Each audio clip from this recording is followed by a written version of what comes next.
ಸಂಪಾದನೆ ಹೇಗೆ ಮಾಡಿರ್ತಾನೆ ಅನ್ನೋದು ಬಹಳ ಮಹತ್ವ.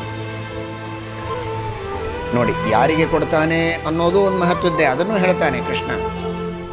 ಜೊತೆಗೆ ಹೇಗೆ ಸಂಪಾದನೆ ಮಾಡಿದ್ದಾನೆ ಅನ್ನೋದು ಮಹತ್ವ.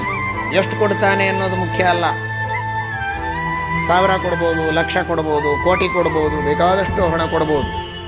ಆದರೆ ಹೇಗೆ ಸಂಪಾದನೆ ಮಾಡಿದ?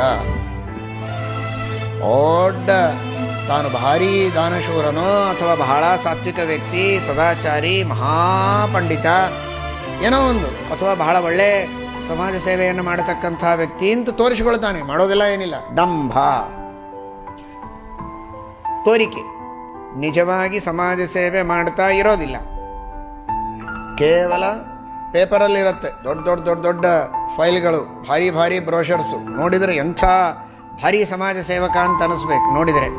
ಆ ತರಹದ ಸಮಾಜ ಸೇವೆಗಳನ್ನೆಲ್ಲ ನಾವು ಮಾಡ್ತೇವೆ, ಹಾಗೆ ಹೀಗೆ ಅಂತ ಜನರ ಎದುರಿನಲ್ಲಿ ಹೇಳಿಕೊಂಡು ಪ್ರತಿಬಿಂಬಿಸಿ ಹಣ ಸಂಪಾದನೆ ಮಾಡ್ತಾನೆ. ಮಾಡಿ ಏನೋ ಒಂದೆಷ್ಟು ದಾನನೂ ಮಾಡ್ತಾನೆ. ತಾನು ಸ್ವಾರ್ಥಕ್ಕೆ ಉಪಯೋಗಿಸಿಕೊಳ್ಳೋದನ್ನು ಉಪಯೋಗಿಸಿಕೊಂಡು ಏನೂ ಕೊಡದೇ ಇದ್ದರೆ ಸರಿ ಕಾಣೋದಿಲ್ಲ ಅಂತ ಒಂದು ಸ್ವಲ್ಪ ದಾನ ಮಾಡ್ತಾನೆ. ಅಂತಹ ಮೋಸ ಮಾಡಿ ತನ್ನಲ್ಲಿ ಗುಣ ಇಲ್ಲದಿದ್ದರೂ ಗುಣವಂತಿಕೆಯನ್ನು ತೋರಿಸಿ ಜನರನ್ನು ವಂಚನೆ ಮಾಡಿ ಸಂಪಾದನೆ ಮಾಡಿದ ಹಣವನ್ನು ದಾನ ಮಾಡಿದರೆ ಅಂತಹ ದಾನಕ್ಕೆ ಪ್ರಯೋಜನ ಇಲ್ಲ.